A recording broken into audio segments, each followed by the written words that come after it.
Salut tout le monde, bienvenue à cette présentation hebdomadaire de notre balado-diffusion sur la glace, édition du 14 mars. Beaucoup de choses encore pour vous cette semaine. On va parler du Rocket de Laval qui revient d'un voyage qui a été un petit peu plus difficile, alors une autre grosse semaine que le Rocket vient de vivre.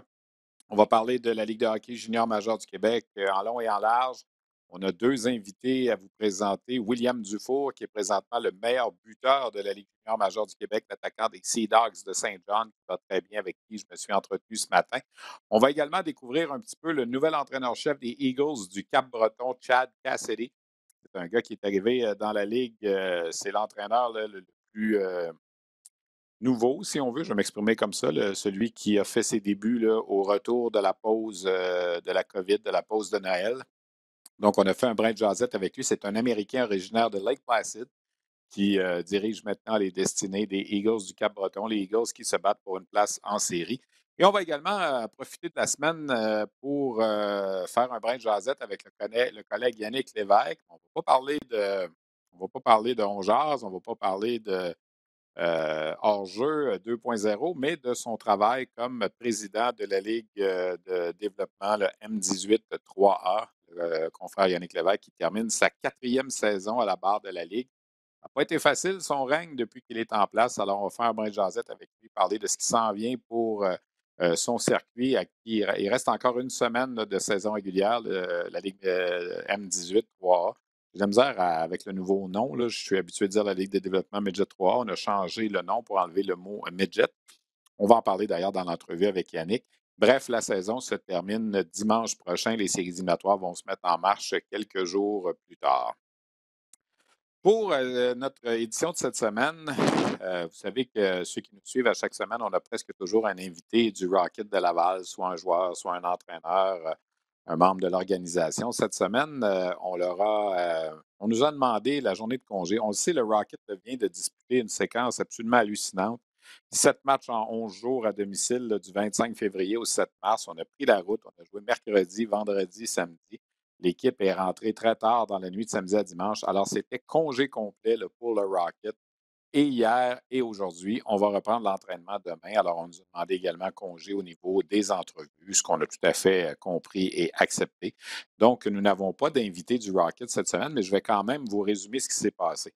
Il faut se rappeler que la semaine du Rocket a commencé lundi soir par le dernier match de cette séquence de 7 en 11 à domicile où les Thunderbirds de Springfield étaient les visiteurs lundi dernier à la Place Belle. Honnêtement, le Rocket s'est incliné 5-2 face à, moi, ce que je considère une des meilleures équipes qu'on a vu passer cette année à la Place Belle. Certes, les Comets de Utica ont une bonne saison, mais la vitesse d'exécution là, de l'équipe de Springfield m'a personnellement impressionné. Un bonhomme comme James Neal, qui revient dans la Ligue américaine après avoir joué les 10-12 dernières années dans la Ligue nationale, il est encore très rapide. C'est une équipe qui déployait bien son attaque massive et tout ça. Alors, pas surpris de les voir parmi les meilleures formations de la Ligue. Et le gardien Charlie Lindgren, qui effectuait également là, son retour à Laval au cours de ce match-là, ben, a joué un bon match. C'est, comme je le disais, donc pas une surprise de voir les Thunderbirds de Springfield avec une fiche de 31 victoires, 17 revers et 7 défaites en bris d'égalité au sommet de la section Atlantique. C'est assurément une des puissances de la Ligue. Et je le répète, là, je ne veux rien enlever à Utica, qui, dans les faits, une meilleure fiche que Springfield. On n'a pas vu, évidemment, certaines équipes de l'Ouest, là, Stockton, Ontario, Chicago et tout ça, là, qui sont parmi les puissances de la Ligue. Mais à mon sens, là, Springfield, ça a été une des bonnes équipes qu'on a vu visiter. Comme c'est souvent le cas, le Rocket, lorsqu'il subit une défaite, rebondit très bien par la suite. Alors, mercredi à Rochester, on a bien amorcé le voyage avec un convaincant gain de 7-2 contre un rival direct de la section Nord. Et par la suite, le Rocket est allé perdre 2 matchs vendredi et samedi. Vendredi contre Lehigh Valley à Allentown, c'est un match que le Rocket menait 3-2 en début de troisième période et qu'on a échappé en accordant 2 buts. Et c'est une défaite qui fait un peu mal, de sorte qu'avec la défaite à Wilkes-Barre samedi, ben, le Rocket a terminé sa semaine avec une victoire et 3 défaites. Là, on est en 6 jours de congé. Là, comme je le disais, ça va vraiment faire du bien. Le Rocket va rejouer vendredi et samedi à la Place Belle. 2 matchs qui seront présentés évidemment sur les ondes de RDS. 2 équipes qu'on n'a pas vues cette saison à Laval. Vendredi, le Wolfpack de Hartford, qui est troisième dans la section Atlantique. Ça, c'est le club école des Rangers de New York. Et samedi, la visite de Zach Fucale et des Bears de Hershey. Zach Fucale, qui incidemment vient de réussir 3 jeux blancs consécutifs à ses 3 derniers départs. Les Bears de Hershey qui sont cinquièmes dans la section Atlantique. 2 équipes qui sont dans le même niveau à peu près que le Rocket de Laval. La bonne nouvelle, le Rocket aura pris du repos un peu et lorsque Hershey va se présenter aussi samedi, ce sera un troisième match en 3 jours pour les Bears samedi après-midi. Les Bears qui jouent jeudi à Toronto, vendredi à Belleville avant de se présenter samedi à Laval. Alors seulement que 2 matchs cette semaine pour le Rocket. Ça va faire du bien, ça va permettre de recharger les batteries assurément. Il y a eu des mouvements de personnel au cours de la dernière semaine en ce qui concerne le Rocket de Laval. Premièrement, on a ajouté à la liste des blessés quelques joueurs. On le sait, avec les matchs qui se succèdent à un rythme assez effarant, on n'a pas eu le choix d'avoir des blessés. Alors, Cameron Ellis s'est retrouvé sur la liste des blessés. À un certain moment, Torrey Dello aussi s'est retrouvé sur la liste des blessés. Ça a permis à Darren Kilb de faire ses débuts avec le Rocket, à qui on a accordé un essai professionnel. Kilb qui a joué les 2 matchs du week-end, vendredi et samedi. Et également, au cours des dernières heures, le Canadien a placé au balotage l'attaquant Cédric Paquette, qui n'a pas été réclamé. Alors, il va se retrouver à Laval. On a de bonnes chances de le voir en uniforme là, pour les prochains matchs. Est-ce qu'il y aura d'autres mouvements de personnel d'ici là? On verra bien. La situation des gardiens de but demeure inchangée. Louis-Philippe Guindon est toujours dans l'entourage de l'équipe avec Kevin Poulin. D'ailleurs, c'est Guindon qui a amorcé le match de samedi contre Wilkes-Barre. Ça n'a pas très bien fonctionné. Il a accordé 3 buts. On a terminé la rencontre avec Kevin Poulin. Kevin Poulin, qui, rappelons-le, fait très bien avec le Rocket depuis le début de la saison. Alors, c'est la situation là, pour le Rocket. 2 matchs, donc vendredi et samedi, contre Hartford et contre Hershey. Et dans l'autre semaine, ça va être également 3 matchs à domicile, mercredi, vendredi et samedi, Belleville, Lehigh Valley et Scranton Wilkes-Barre. Donc, dans les 5 prochains matchs à la maison, là, outre Belleville, c'est 4 équipes qu'on n'a pas vues cette année. Ça va faire du bien un petit peu de voir des nouvelles formations pour ce prochain séjour à domicile qui va être encore une fois quand même là, assez éreintant avec 5 matchs au cours dans un espace de 9 jours. Alors, c'est le rythme de la Ligue américaine présentement. Le joueur de la semaine dans la Ligue américaine, c'est Owen Tippett des Checkers de Charlotte. 4 buts, 4 passes pour 8 points en 4 matchs. Tippett qui a supplanté, entre autres, Zach Fucale, qui, au cours de la dernière semaine, avait réussi 2 jeux blancs. Ce matin, quand je préparais la balado-diffusion, je me disais que Fucale avait de bonnes chances de gagner le titre de joueur de la semaine, mais ce n'est pas le cas. On a accordé ça à Owen Tippett, donc du club école des Panthers de la Floride. Alors voilà pour notre segment sur la Ligue américaine. Comme je le disais, pas d'entrevue cette semaine à vous présenter avec le Rocket, mais ce n'est que partie remise. On va se reprendre au cours des prochaines semaines. Du hockey de la Ligue américaine, on passe au hockey de la Ligue junior majeure du Québec. Encore une fois, une grosse semaine d'activité dans le circuit Courteau. Plein de choses à vous parler qui se sont passées au cours de la dernière semaine, en commençant peut-être par revenir sur notre match qu'on a présenté en direct vendredi soir à Victoriaville, alors que les Cataractes de Shawinigan étaient les visiteurs. Ça s'est soldé par un gain de 4-3 des Cataractes. C'était notre deuxième match de la LHJMQ sur les ondes de RDS, notre retour cette année comme diffuseur des matchs de la Ligue canadienne de hockey de la LHJMQ. Alors, merci aux gens de Victoriaville pour l'accueil de vendredi soir. Les Tigres, qui honnêtement se sont bien battus après avoir tiré de l'arrière 3-0, sont revenus dans ce match-là pour créer l'égalité 3-3. Mais la maturité et l'expérience des Cataractes a fait la différence à la toute fin. Donc, ça s'est soldé par une victoire des Cataractes qui sont engagés dans une belle lutte avec le Phoenix de Sherbrooke pour le premier rang de la section centrale. Sherbrooke qui est sur une bonne séquence ayant gagné ses 5 derniers matchs et Sherbrooke est allé chercher 3 victoires en 3 matchs dans les Maritimes en fin de semaine. Je vais aller faire un petit tour du côté de Sherbrooke mercredi pour la visite de l'Océanique de Rimouski. Le Phoenix qui joue très bien. Quand on parle du Phoenix, on parle évidemment de Joshua Roy, le leader de l'équipe, 18 ans, premier compteur de la Ligue de hockey junior majeur du Québec avec ses 84 points, dont 32 buts. Il a récolté au moins 1 point à chacun de ses 18 derniers matchs. Donc, ça va vraiment bien pour Joshua Roy. Mais au-dessus de son épaule, il a William Dufour des Sea Dogs de Saint John qui a 82 points. Les deux se sont détachés du peloton. Là, ça s'annonce pour être une lutte à deux pour le trophée Jean Béliveau, le remis au meilleur pointeur de la Ligue. Dufour a 82 points, Roy en a 84.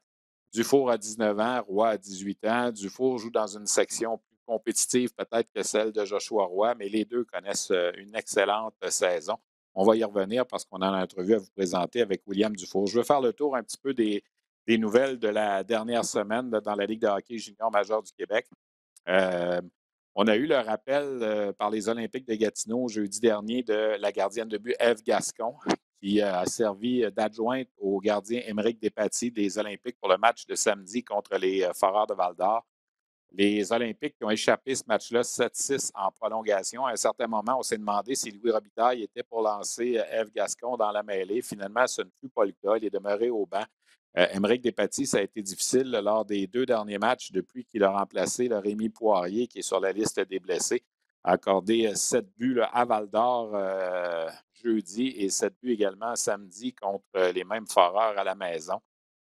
Les Olympiques bénéficiaient d'une semaine de congé, alors ça va leur donner un répit un peu et permettre à Rémi Poirier là, de reprendre la forme. J'ai l'impression qu'Ève Gascon sera encore là comme dans l'entourage de l'équipe pour la visite de l'Océanique de Rimouski le week-end prochain. Est-ce qu'elle sera lancée dans la mêlée? On verra bien. Les Moussets d'Halifax se sont départis de leur attaquant européen Senna Peters qui a décidé de retourner en Europe. C'est la fin donc de l'association pour cet attaquant avec les Moussets d'Halifax. Ça fait partie des nouvelles de la dernière semaine. Et du côté de l'Océanique de Rimouski, on a confirmé aussi qu'on va finalement reprendre la cérémonie hommage à Doris Labonté le 8 avril prochain. Ça devait avoir lieu en mars 2020, au moment où la COVID a été, évidemment, nous a envahis il y a 2 ans. La cérémonie était prévue, je crois, vers le 20 mars 2020. Puis évidemment, on n'avait pas pu la tenir. Et là, l'an passé, pas de spectateurs dans les bulles et tout ça. Finalement, donc, devant des spectateurs, Doris Labonté qui sera honoré là, par la direction de l'Océanique de Rimouski, lui qui a conduit l'équipe championne de l'Océanique en 2000 à la conquête de la Coupe Memorial et retourné également comme entraîneur-chef avec l'Océanique en 2005 en finale de la Coupe Memorial contre les Knights de London. Et donc, il sera honoré devant les partisans de l'Océanique au cours de la dernière semaine. Justin Robida des Foreurs de Val-d'Or est le joueur par excellence de la semaine dans la Ligue de hockey junior majeure du Québec. Il a ajouté 2 buts et 7 passes pour les Foreurs au cours de la dernière semaine.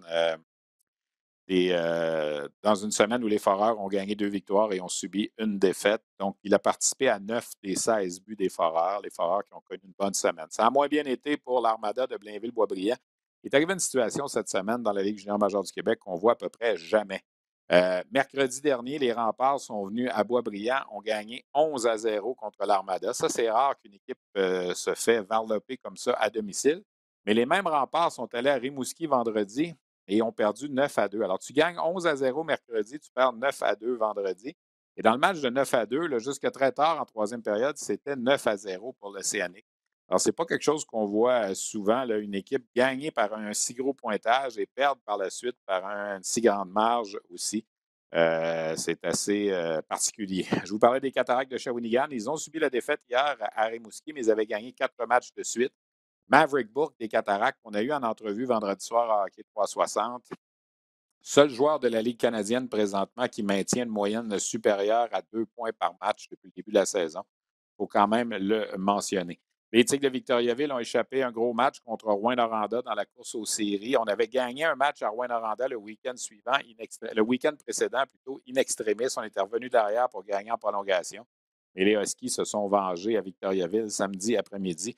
De sorte que pour les Tigres de Victoriaville, présentement, c'est une victoire en 12 matchs seulement. Et les Tigres ont chuté là, au 17e rang du classement général, menacés donc de ne pas participer aux séries éliminatoires. Je vous ai parlé des Remparts, je vous ai parlé de l'Océanique. Les Saguenay-Chicoutimi ont quand même eu un voyage intéressant. Ils ont gagné à Rimouski, perdu au Cap-Breton, gagné à Halifax et perdu à Charlottetown. Donc, ils reviennent à la maison avec une fiche de 500. Et juste avant ce départ-là, il y avait eu un match à Québec également. Donc, dans les 5 derniers matchs à l'étranger, on est allé chercher 3 victoires du côté des Sags. Les Sags qui ont remonté un petit peu au classement là, et qui devraient sans trop de problèmes se qualifier pour les séries. Une équipe qui a bien fait également au cours des derniers matchs, le Drakkar de Bécomo, 4 victoires en 5 matchs, dont 2 à domicile en fin de semaine contre Boisbriand. Le blanchissage même hier de Olivier Adam, l'ancien gardien de l'Armada contre son équipe. Charlottetown a vécu une période difficile. Perdu 3 matchs de suite, dont 2 en prolongation, mais a gagné hier contre les Saguenay. Les Highlanders, en termes de pourcentage de points, le demeurent premier du classement général, mais ont subi quand même 3 défaites là, dans leurs 4 derniers matchs. Les Sea Dogs de Saint John, c'est l'équipe de l'heure. C'est en ce moment 7 victoires de suite et on marque beaucoup de buts, le 8-1, 7-1, 10-2, 5-0 contre Moncton. C'est une équipe qui roule et on va s'entretenir, on va vous présenter l'entrevue dans quelques instants avec William Dufour. Titan Acadie Batters, 2 victoires pour le retour à la maison contre Moncton et Charlottetown. Les Mooseheads, c'est un petit peu plus difficile, une seule victoire à leurs 6 derniers matchs. Moncton a perdu 3 matchs de suite. Et le Cap-Breton, pas un calendrier facile. Là. Je regardais le Cap-Breton. Il reste 24 matchs à jouer, 15 contre Batters, Charlottetown et Saint John. Alors, ça va être extrêmement difficile. Il en sera question d'ailleurs dans notre entrevue avec Chad Cassidy. Je vous parlais donc de William Dufour, cet espoir des Islanders de New York, meilleur buteur de la Ligue de hockey junior major du Québec. Les Sea Dogs qui vont très bien par le temps qui court. On vous présente donc cette entrevue avec le jeune attaquant de 19 ans. On s'entretient avec le meilleur buteur de la Ligue de hockey junior major du Québec, William Dufour, 42 buts cette saison avec les Sea Dogs. Comment ça sonne à ton oreille quand je te présente comme ça, William? C'est sûr, c'est le fun à entendre. C'est sûr, j'ai une excellente saison jusqu'à présent. Puis surtout dernièrement, ça va être extrêmement bien pour moi, mais surtout pour notre équipe. Là, je pense qu'on est sur une séquence de 7 victoires d'affilée. Donc, jusqu'à présent, depuis Noël, ça va extrêmement bien. Là. As-tu senti à un certain moment qu'il y a quelque chose qui a décliqué, qui a changé, ou ton retour du camp d'équipe Canada Junior, est-ce que ça t'a fouetté? Ou... Non, c'est sûr que, oui, à mon retour, ça m'a fouetté un peu de ne pas faire l'équipe. Ou, tu reviens, tu remets les pieds sur la terre. Mais c'est sûr que depuis Noël, je veux dire, avec la nouvelle équipe qu'on a, avec les nouvelles acquisitions qu'on a faites au début, c'était peut-être un peu plus difficile. Mais on s'est rencontrés tous les gars ensemble quand on était à Halifax après notre défaite, je pense, de 6-2. Puis depuis ce temps-là, ça va être juste extrêmement bien pour nous autres, puis surtout pour moi aussi. Là, fait que je suis très content de ça. Là. Est-ce que c'est devenu à un certain moment un nouveau camp d'entraînement pour les Sea Dogs? Parce que vous êtes l'équipe qui a fait le plus de changements. Là. C'est incroyable. On ne reconnaît plus du tout l'équipe de début de saison. Oui, c'est sûr. Au début, les trios étaient vraiment mélangés. C'est des gars que. On était avec des gars qu'on n'a jamais joué, juste jamais peut-être vu jouer. Moi, je parle au début, des fois, j'étais avec Philippe Daou. On a peut-être joué contre 1 ou 2 fois dans notre carrière junior. Donc, c'est sûr, ça fait différent de jouer avec des nouveaux joueurs. Mais depuis, ça fait quand même 15-16 games qu'on joue tout ensemble. Donc, la chimie est là. Puis, dans les pratiques, on fait on s'occupe de ça, de pratiquer ensemble. Après les pratiques, avant les pratiques, on s'entretient tout ensemble aussi. Fait la chimie a commencé juste à être de meilleur en meilleur. Là. Ça va bien pour nous autres. Là.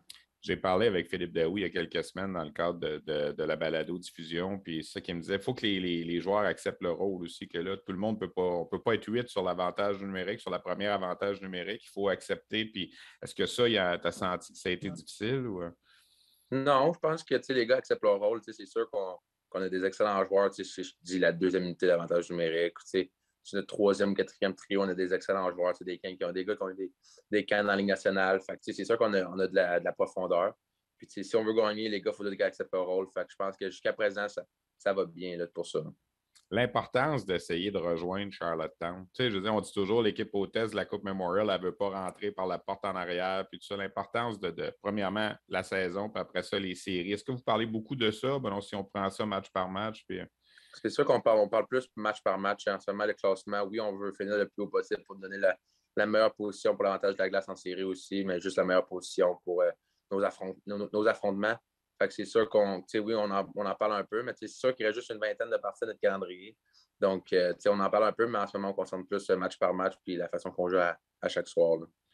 Dans les maritimes, en ce moment, c'est très, très relevé comme compétition. Vous avez des matchs difficiles à chaque fin de semaine pratiquement. Puis je vais te parler de quelque chose. Je ne sais pas si tu es à l'aise de voir comment je vois ça, mais on parle beaucoup de Joshua Roy au Québec en ce moment, qui connaît une bonne saison. Puis il y a un dépisteur qui me disait l'autre jour, Ouais, mais Dufour, lui, il compte ses buts contre des grosses équipes. Tu sais, sans rien enlever à Joshua Roy, tu as peut-être plus de mérite, tu penses, depuis le début de l'année à cause de ça? Ou? Non, c'est sûr que moi, j'enlève absolument rien à Josh. J'ai joué avec l'équipe Canada, c'est un excellent joueur de hockey. Il joue comme des. C'est sûr qu'à l'occasion, il joue comme des équipes. On s'entend que la division du Québec est un peu plus faible que la division des Maritimes, si je peux m'exprimer comme ça.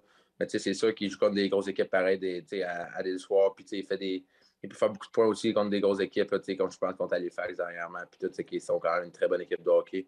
Donc, c'est sûr que nous autres, jouer contre Batters, puis hier, c'est sûr que c'est des games très, très serrés. Mais moi, oui, j'ai pas de pression avec ça. Je joue au hockey, puis si je travaille comme que je fais dans les pratiques puis dans les parties, tout va bien aller. Là. Mon collègue Bruno Gervais, RDS, il dit souvent l'expression le repêchage, c'est la journée la plus surestimée du hockey. Tu regardes en ce moment, vous avez une belle lutte, toi puis Joshua Roy, justement. Vous n'êtes pas des choix de première ronde nécessairement. Quand tu regardes ça avec le recul, vous êtes en train de prouver que peut-être vous auriez dû être choisi un peu plus tôt. Là. Oui, c'est sûr. Mais oui, puis non. Mon agent me l'avait dit la journée du repêchage. Fais-toi pas d'attente avec ça. Tu peux sortir 2, 3, 4, 5, 6, 7e ronde. Rendu là, il m'a toujours dit qu'une ronde ou un choix, c'est un choix ou une ronde. Là, dans un an, tu refais un draft au complet, puis le draft est complètement différent. Donc, je me faisais pas d'attente avec ça. Puis aujourd'hui, je suis quand même très fier de faire partie de New York puis d'être un choix de 5e monde. Fait que, j'ai tout approuvé jusqu'à présent, puis je travaille fort pour juste m'améliorer. J'ai croisé Mario Saracino, dépisteur des Islanders de New York. L'autre jour, on parlait de toi un petit peu, puis évidemment, il est content de sa sélection. Puis là, je dis, le contrat, ça s'en vient-tu? Tu sais? Là, il m'a fait un sourire, il dit, tu sais, Lou Lamoriello, c'est pas le gars le plus nerveux, puis tout ça. Tu sais, toi, ça te joue-tu dans la tête? Aimerais-tu ça que ça soit réglé? Ou... Oui, puis non, oui, j'en ai un peu parlé avec mes agents, puis je vais souvent manger avec les joueurs, les coachs de développement de New York. Mais on n'en parle pas trop des contrats, puis je me fais pas d'attente avec ça pour le moment. C'est sûr qu'ils ont jusqu'au 1er juin s'ils veulent me garder, mais jusqu'à présent, je pense que je connais une excellente saison, donc je suis très confiant pour la suite des choses. Là. L'importance du championnat des compteurs, c'est quelque chose que tu penses? Ça se place toujours bien dans un CV? Là?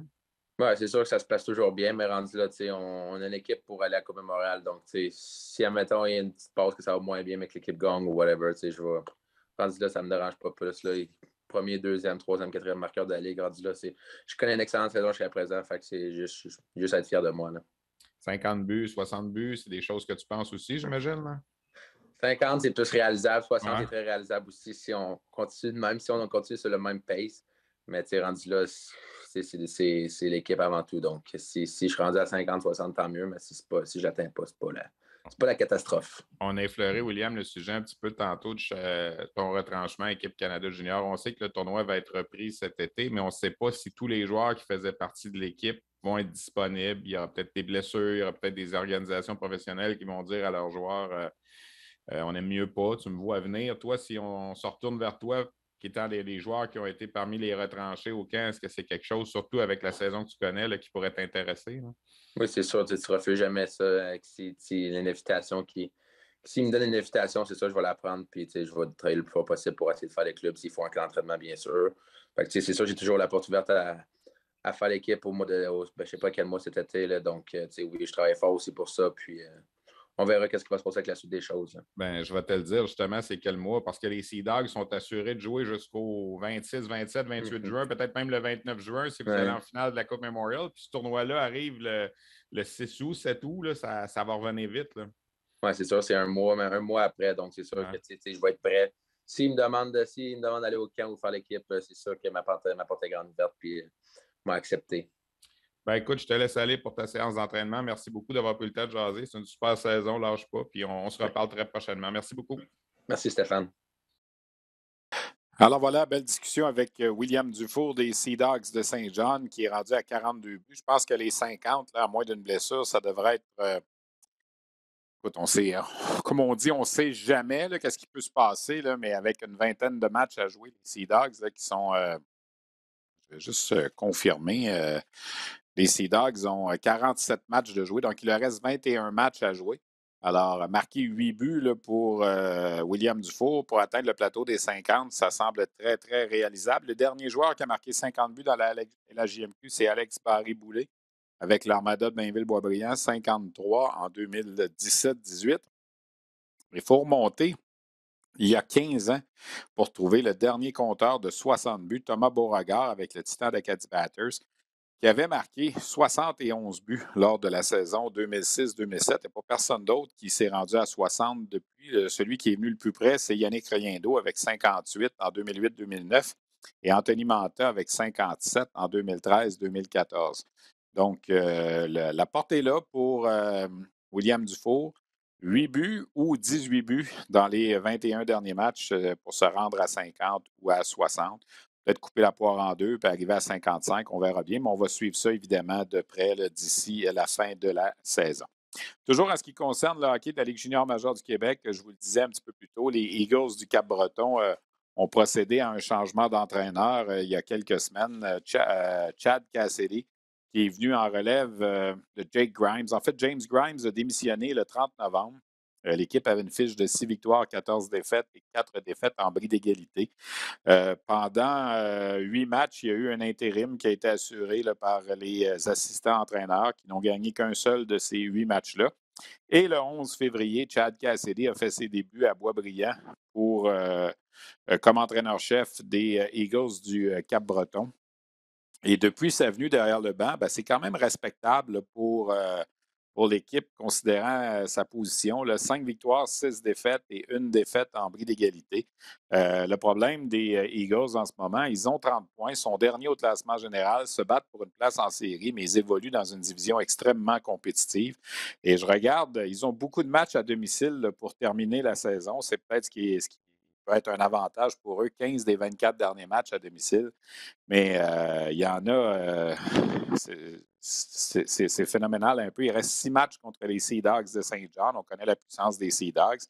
Il reste 5 matchs contre les Islanders de Charlottetown et 4 contre les Titans d'Acadie Batters, dont les 3 prochains, 2 à la maison et 1 sur la route. Alors, ce ne sera pas facile pour les Eagles d'amasser les points au classement et d'espérer rejoindre les Huskies, le Drakkar et se faufiler dans les 16 premières positions.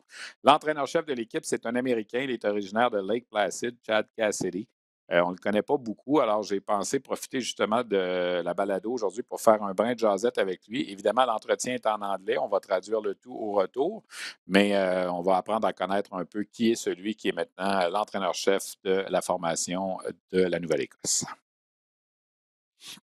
Chad Cassidy, first of all, I think my first question, how's life for you in Canada so far? Because you've been coaching for a long time, but it was always in the U.S. team. So how is it in Sydney, Cape Breton?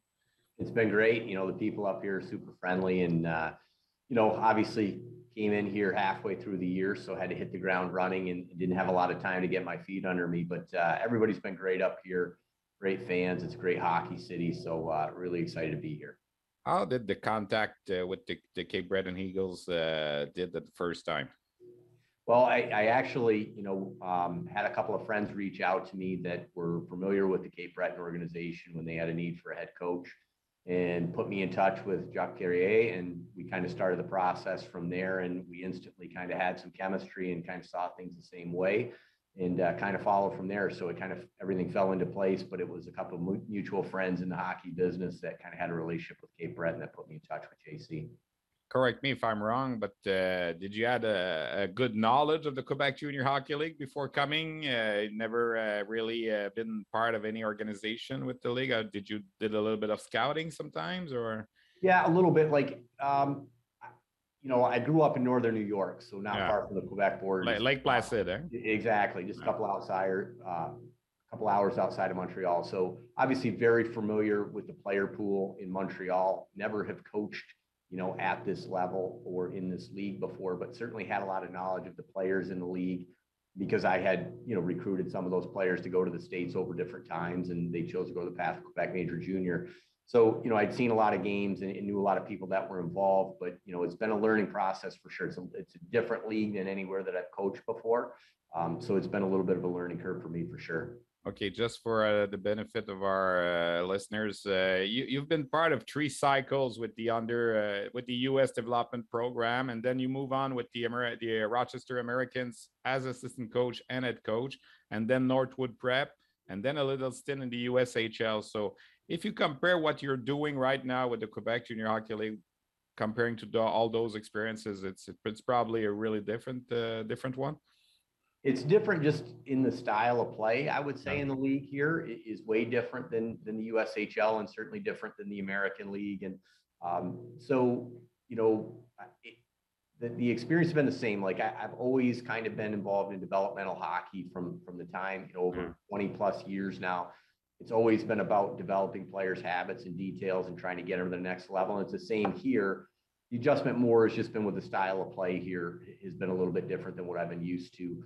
But at the end of the day, the goal is still the same, to help develop your players and move them on and get them ready for the next level.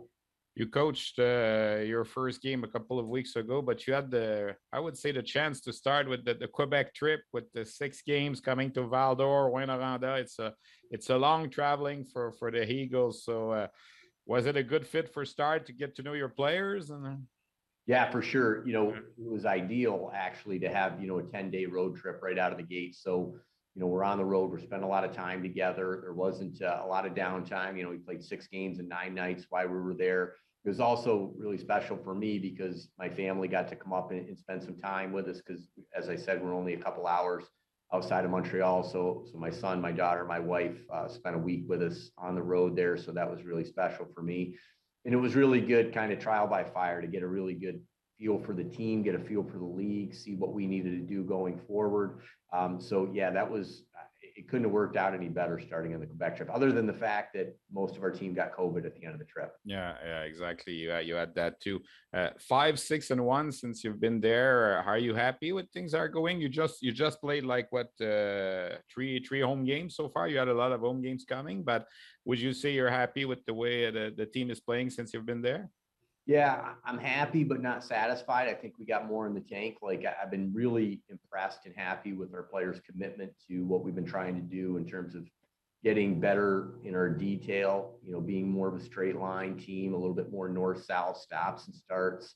You know, we have really committed to that. We've been way better defensively, I feel like, over the last probably couple of weeks. But it's a work in progress. And, you know, like I said, we're not satisfied because I think we got more. I think we can be more competitive in games. I think there's more wins out there for us. And if we follow the right process and keep working the right way, that we're going to have some success here. Of course, you're fighting for a playoff spot. It won't be easy in the division that you're involved. I was looking at your schedule coming. You have 15 games against Bathurst, Charlottetown, and St. John. You just played Sherbrooke the last weekend. Would you say it's going to be tough? The chances are good to make that run till the playoff spot, or?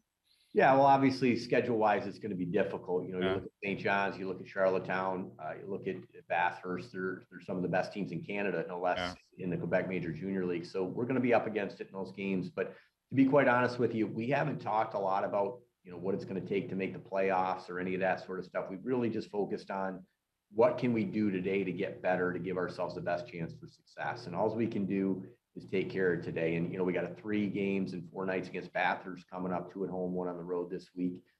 Our only focus right now is what's going to give us the best chance to be successful on Thursday night.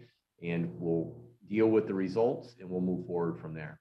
Contract wise, you see yourself in Cape Breton for a long time. What is the deal you have with the team right now? Well, the plan is for me to be here for multiple years. As you know, coaching, those things can change over on a dime. But I've really enjoyed my time here. I've really enjoyed the league. This is a very, very good league. I love the pace, the tempo of the league, the skill level of it. It's very professionally run. A lot of really good players, a lot of really good coaches. So, yeah, I'm happy to be here, and I see myself here for a long time.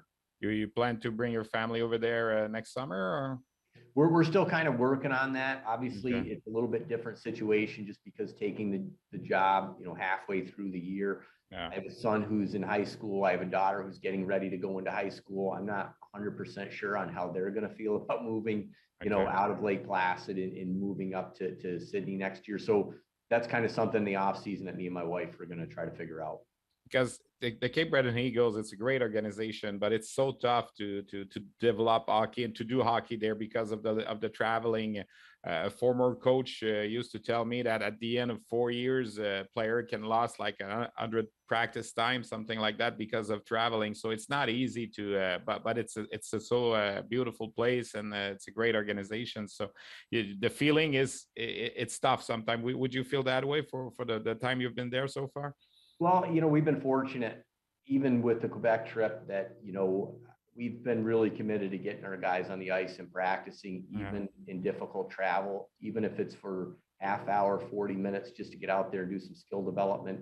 Anything that we can do to make our players better. We've certainly had a huge commitment towards our off-ice training since I've been here.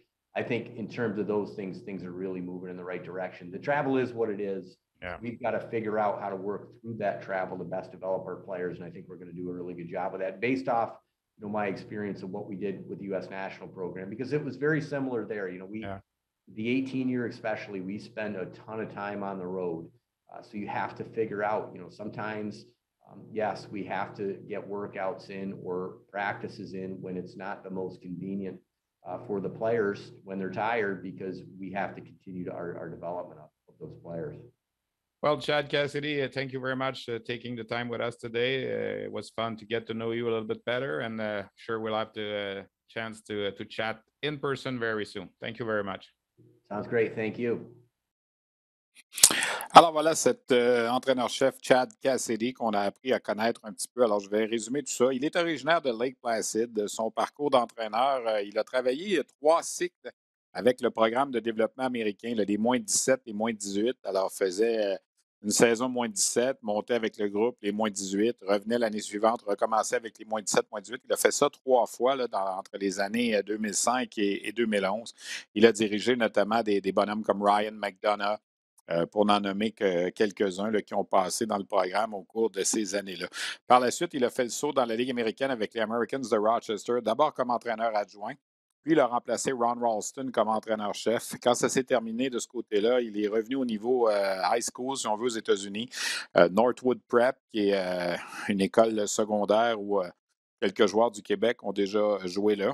En début de saison, il avait été engagé l'été dernier pour diriger les Lancers d'Omaha dans la USHL. Ça n'a pas fonctionné, a été remercié. Et là, il se retrouve à la barre du Cap-Breton. Je lui demandais de comparer un peu tout ça. Il dit, la Ligue junior majeure du Québec, c'est un style différent, mais il adore ça de la façon dont ça se passe, de la façon dont c'est dirigé. Tout est très professionnel. Le contact s'est fait avec le DG Jacques Carrière par l'entremise de connaissances communes.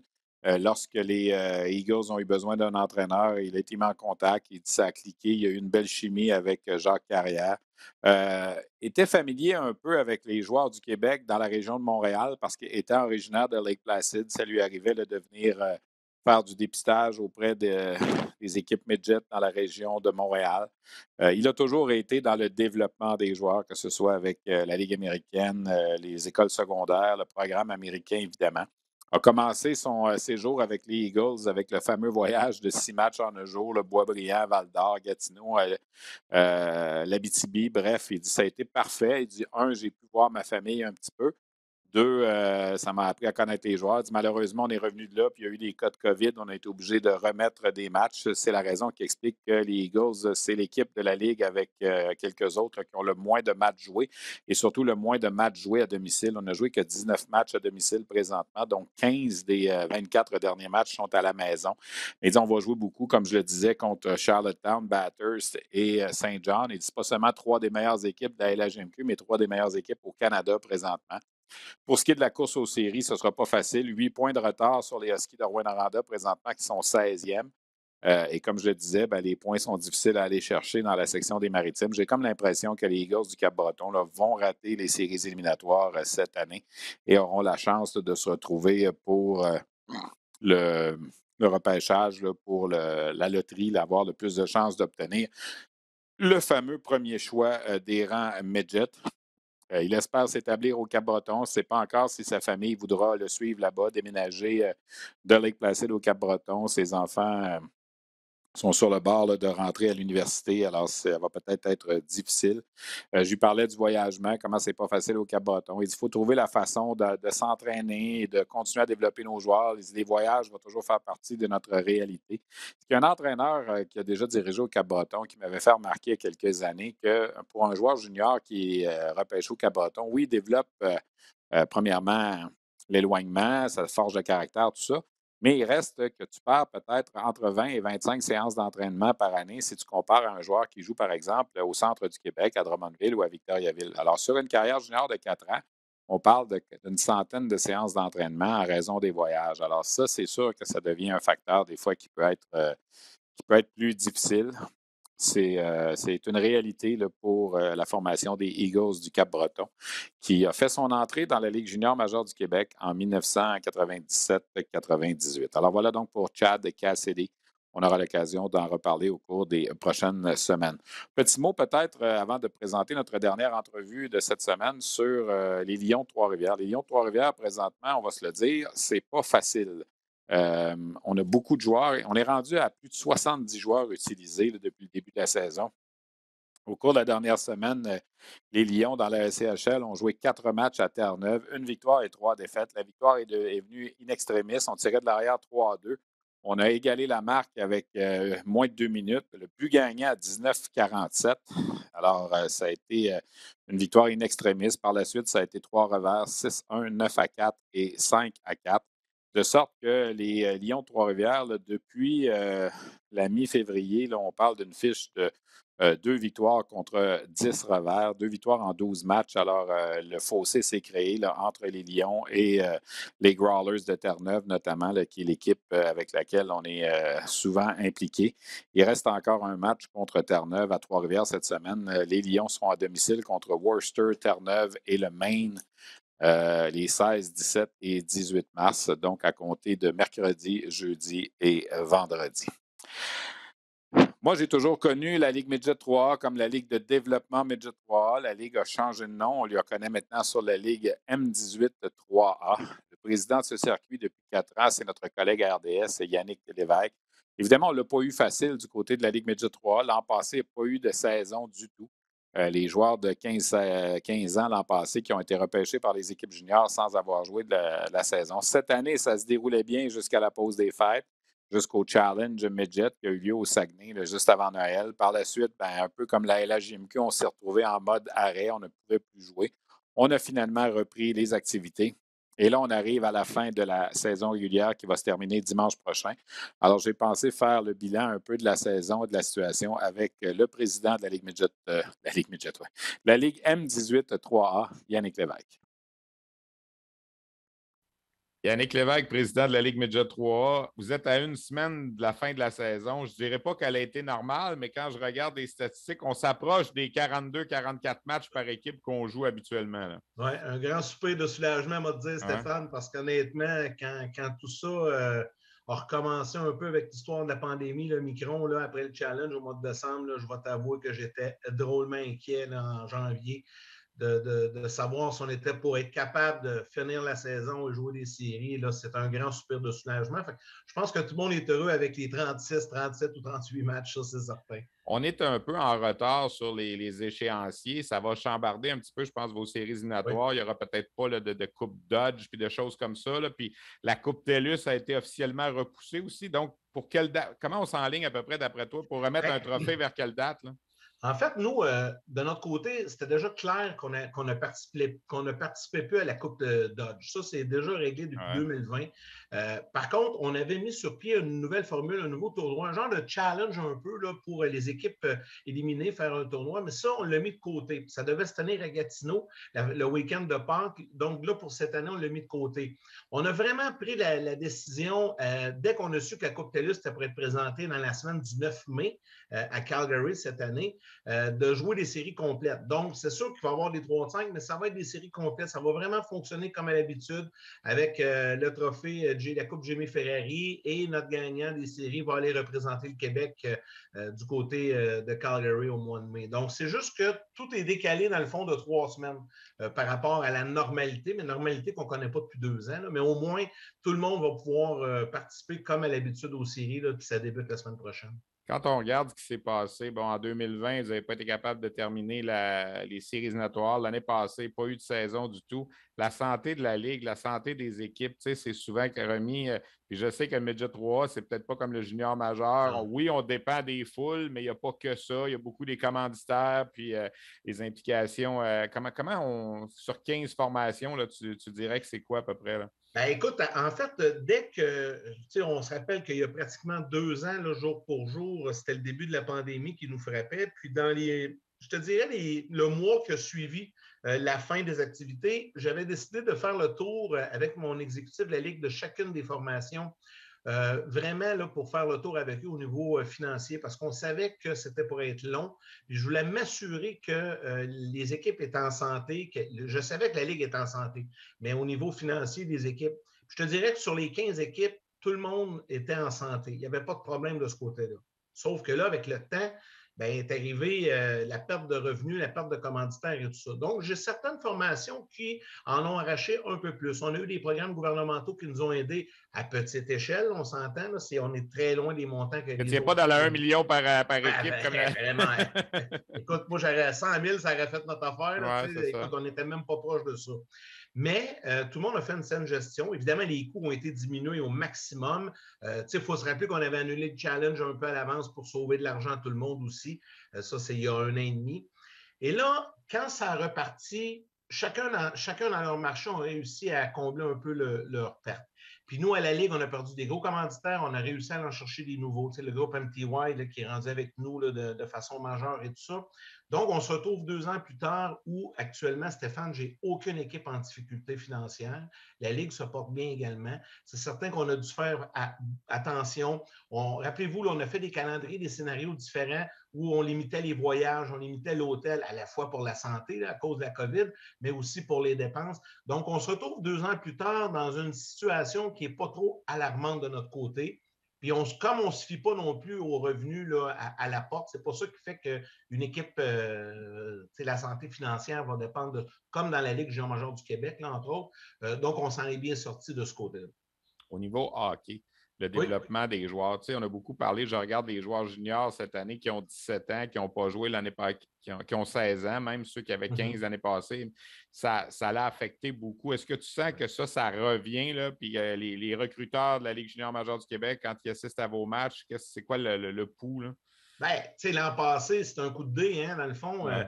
C'est facile d'identifier les 2, 3, 4, 5 premiers, même la première ronde, mais après, là, c'est vraiment un coup de dé parce que tu sais, Steph, tu connais ça pas mal, toi aussi. Les jeunes, souvent, il y en a vont se développer un peu plus tard. On ne les a pas vus jouer l'année passée. C'est bien beau avec des pratiques. On avait donné accès vidéo aux séances d'entraînement à un certain moment donné, aussi en présentiel pour quelques recruteurs.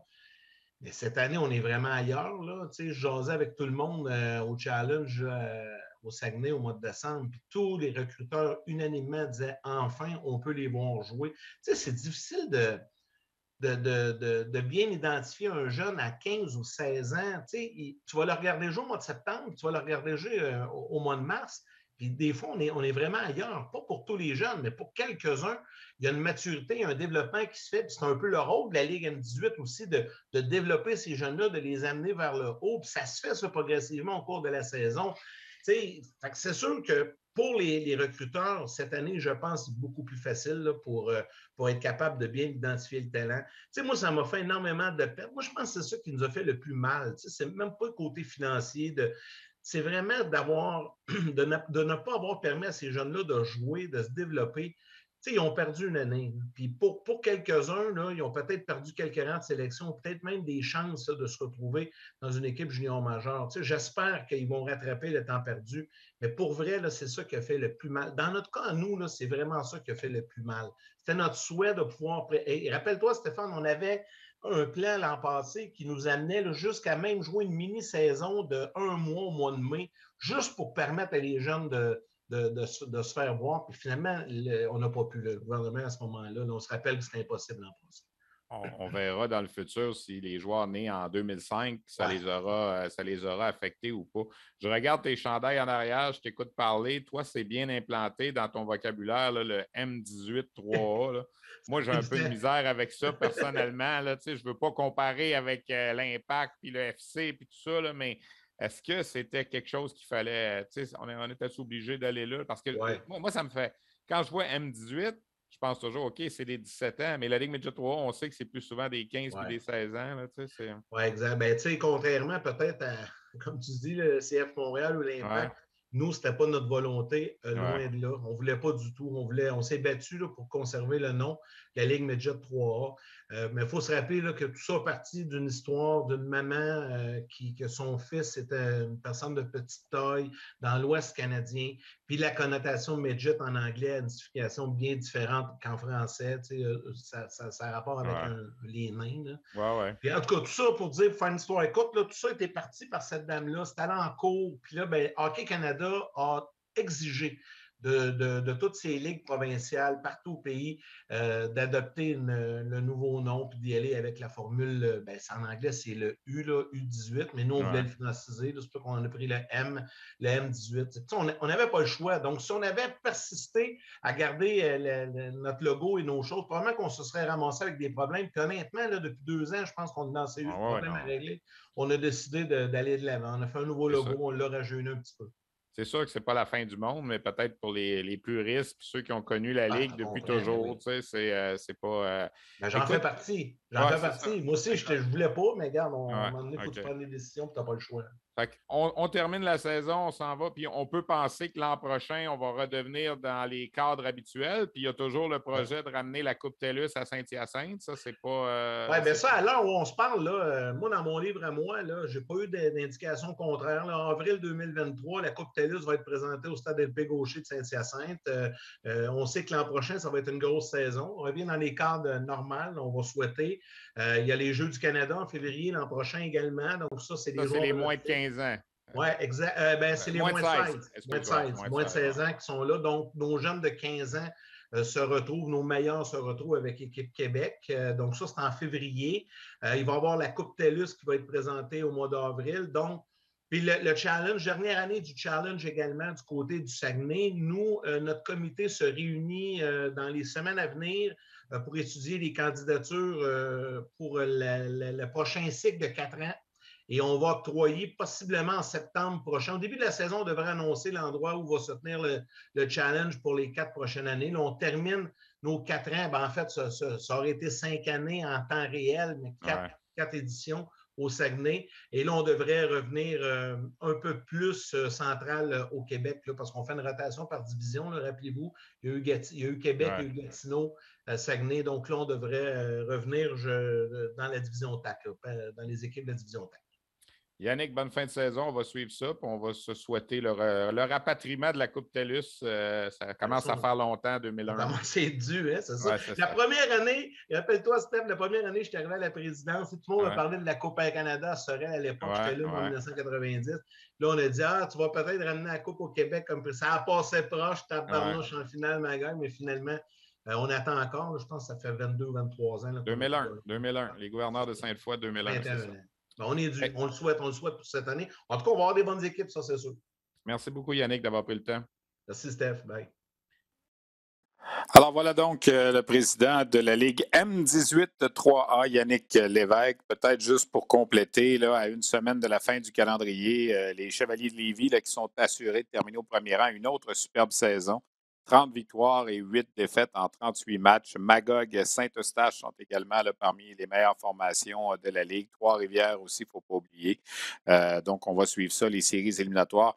La saison régulière qui se termine dimanche prochain et les séries éliminatoires qui vont se mettre en marche là, probablement le 22 ou le 23 mars prochain. Et ça va nous mener jusqu'à la finale de la Coupe TELUS qui sera présentée sur les ondes de RDS à la mi-mai cette année. Il va en avoir du hockey en mai et en juin cette année. C'est extraordinaire. Là. Les séries éliminatoires de la LHJMQ en mai, les séries éliminatoires de la Ligue américaine, la Coupe TELUS. Il ne faut pas oublier à la fin avril également le championnat du monde des moins de 18 ans. Bref, on ne va pas s'ennuyer pour ce qui est du hockey sur nos ondes. Alors voilà, ça fait le tour de ce que j'avais pour vous cette semaine. J'espère que ça vous a plu. Je remercie mes invités, Yannick Lévesque de la Ligue M18 3A, Chad Cassidy des Eagles du Cap-Breton, William Dufour des Sea Dogs de Saint-John, à la technique Guillaume Poliquin, à la recherche Christian Daou, à la coordination Luc Dansereau. Ici Stéphane Leroux. Merci d'avoir été là. On se retrouve la semaine prochaine.